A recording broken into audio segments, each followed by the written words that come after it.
Get your lamps ready because the Mothman is coming. Hello everyone, Soberoni of G&A Reviews here with a servant spotlight for the Emperor of Britannia himself, Shi Huang.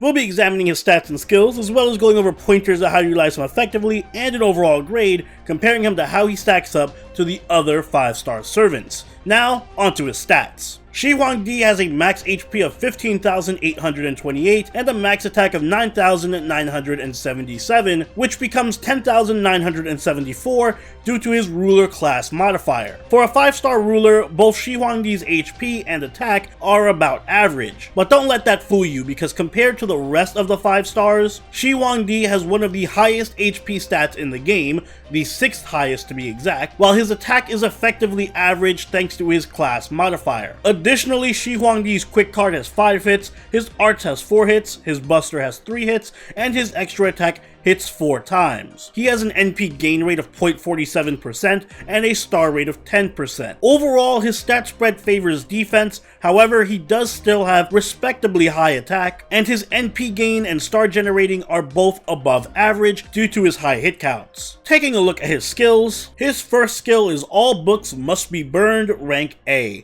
This reduces the NP gauge of all enemies by 1, and it reduces their defense for 3 turns between 10 to 20% depending on level. His second skill is All Scholars Must Be Buried, rank A, which has a 70% chance to inflict stun on all enemies for 1 turn, and it also increases his own attack for 3 turns between 20 and 30% depending on level. And finally, his last skill is Eternal Throne, rank A. This increases his NP gauge between 30 to 50% and heals him for between 1000 and 3000 HP, both depending on level, and it also removes all of Shi Huang's debuffs. For his passives, Shi Huang only has 1, and that's Magic Resistance, rank B+. This increases his own debuff resist by 18%. Moving on to his deck and Noble Phantasm, Shi Huang has an Arts Buster deck with Quick, Arts Buster, and an Arts Noble Phantasm. His Noble Phantasm is the Domination Beginning. It's a self buff that grants himself invincibility and taunt for 1 turn. It also increases his critical star absorption by 300% for 3 turns, increases his own crit damage for 3 turns between 50 and 100% depending on level, and increases his own attack for 3 turns between 50 and 100% depending on overcharge. As a ruler, Shi Huang has a very unique but very easy to satisfy set of requirements for Ascension. For leveling, he only needs 5 pieces and 5 monuments of each class, which are obtainable through the weekly training ground quests for each class. For his skills, Shi Huang will mostly require gems from each class, as well as 12 Bells of Tranquility and 20 Reactor Cores, both of which are new Ascension mats coming with Lost Belt 3. Bells can be farmed at the 8 Gates Cave in Lost Belt 3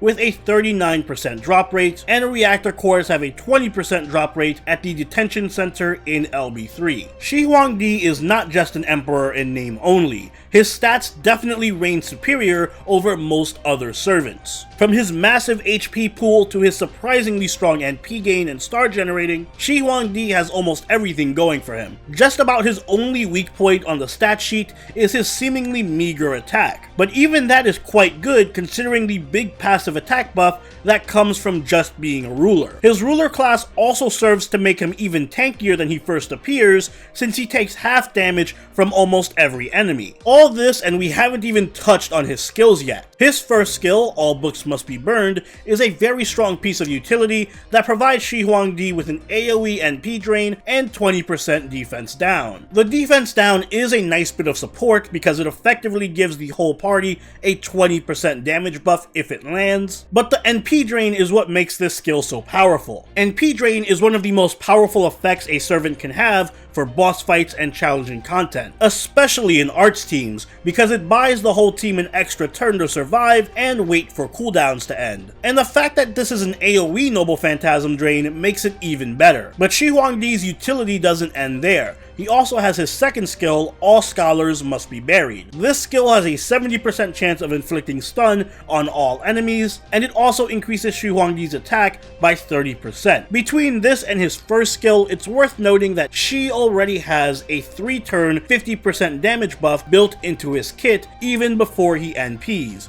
which is kind of nuts. That aside though, the stun is also a very nice tool to have for boss fights, since just like with the NP drain, it can effectively buy the team an extra turn and help stall out enemies. And it's also AoE, so if Shi Huang manages to land it, he can essentially stall out an entire party of enemies from Noble Phantasming for 2 turns. On the downside though, the 70% success rate is on the low end, so the stun itself isn't very reliable. Finally, Shi Huang has his last skill, Eternal Throne, a 50% NP battery that also removes all of his debuffs and heals him for 3000 HP. Because rulers take half damage from most enemies, heals are usually twice as effective on them, so 3000 is a very big heal for a ruler. On top of that, the debuff removal again helps him tremendously in boss fights, where enemies love to stack debuffs. But most importantly, the 50% NP charge is tremendous for getting off a clutch Noble Phantasm or for stacking NP buffs, something that you're going to want to do frequently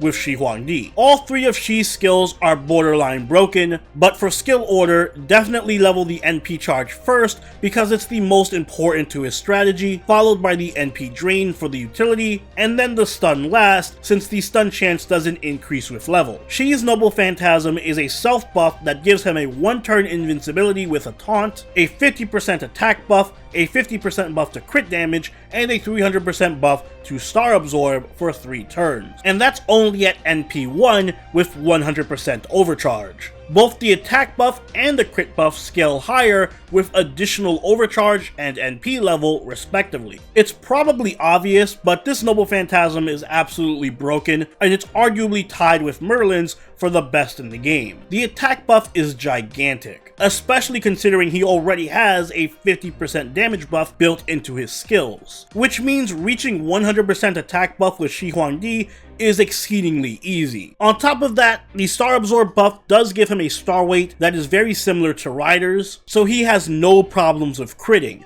something that you're going to want to do a lot of since he also has a big buff to crit damage. But Shi's Noble Phantasm doesn't just buff his offensive capabilities, it's also one of the best defensive tools in the game because it comes with a powerful taunt and invincibility combo. That means that in most cases, Shi Huang can redirect all damage to himself and just nullify it, assuming that the enemy doesn't have an AoE Noble Phantasm. What makes this Noble Phantasm even more ridiculous is that Shi Huang's Noble Phantasm gain is good enough to allow him to spam it every few turns, making it possible to stack multiple attack and crit buffs, or to tank multiple enemy Noble Phantasms. Shi Huang is the king of stalling. He can lock enemy servants out of their Noble Phantasm for multiple turns through his drain and his stun, and even if they are eventually able to Noble Phantasm, if they don't have Invincibility Pierce, Shi Huang can just tank it infinitely. Naturally, this makes him crazy good for soloing, but even within teams, Shi Huang can be a game changer thanks to his ability to spam out taunt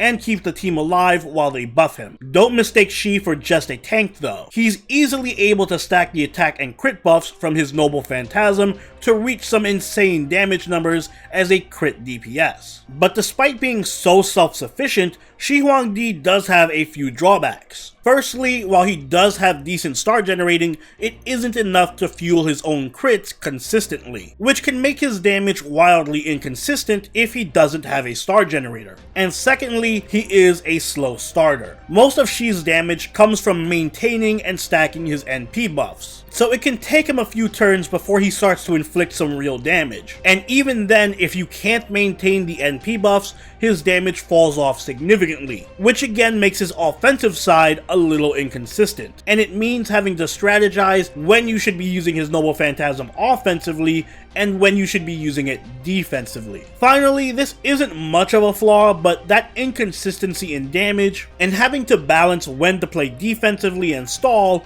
or when to play offensively and go in with crits can make him awkward for many players to use, since most servants don't have such a fluid playstyle. Soloing with Shi Huang or just throwing him in the last party slot so he can clean up in case of emergencies is a perfectly viable strategy. But if you want to use him as the focal point of your team, then he works best in arts teams that can provide a lot of NP gain or in crit teams. For the NP spam team, I recommend pairing him with servants who have strong arts or NP gain buffs like Tamamo, Paracelsus, and Helena. All three are capable of providing Shi with powerful arts buffs. Helena has the advantage of her direct 20% NP battery. Paracelsus can supercharge his NP gain for a few turns, and Tamamo has both direct NP charge and cooldown reduction for Eternal Throne via her NP. If you want to maximize Shi Huangdi's damage though, crit teams are the way to go. Shi Huangdi can provide all the crit buffs on his own, but what he needs are stars. So servants who can buff star generating or provide stars of their own are best for him. Allies like Caster Gil, Lan Ling, and Mozart. Caster Gil and Lan Ling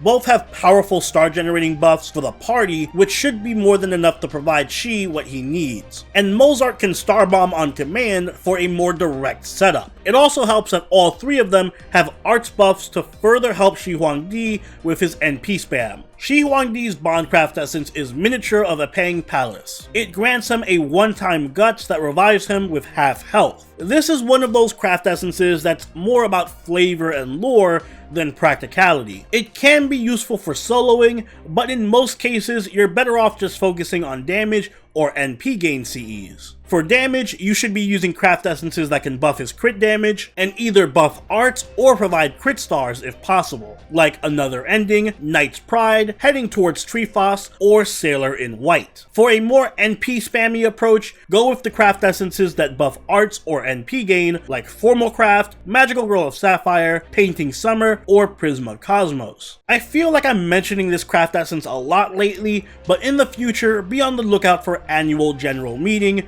which drops next April. It buffs arts card effectiveness, NP gain rate, and passively generates crit stars. Speaking of arts crits, Gakyo no Ufude is one of the best command codes to use on Shi Huangdi since it does buff arts crit damage. Overall, Shi Huangdi makes a case for being one of the most stacked servants in FGO. It seems like he has an unlimited amount of buffs and utility for dealing with almost any situation. His ruler class, high HP, strong heal, and spammable invincibility make him possibly the best tank in the game. He is one of the best defensive stallers because of his aforementioned taunt invincibility combo, and his AoE Noble Phantasm Drain and Stun, which can neutralize most boss NPs. And offensively, he has so many powerful attack and crit buffs that he can even work as one of the better crit DPSs in the game. Keep in mind though, he is a slow starter and does need a support to feed him crit stars to keep his damage numbers high. And his heavily defensive playstyle may not be suitable for everyone,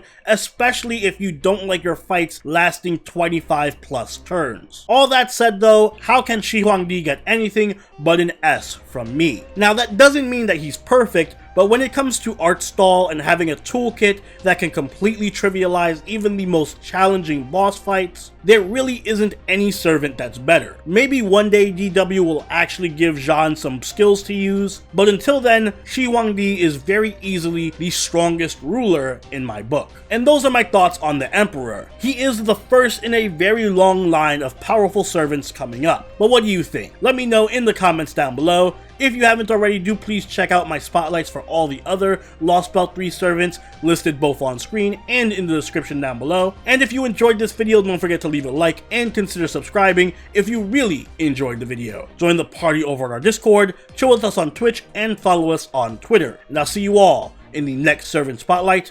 Soberoni out. Later.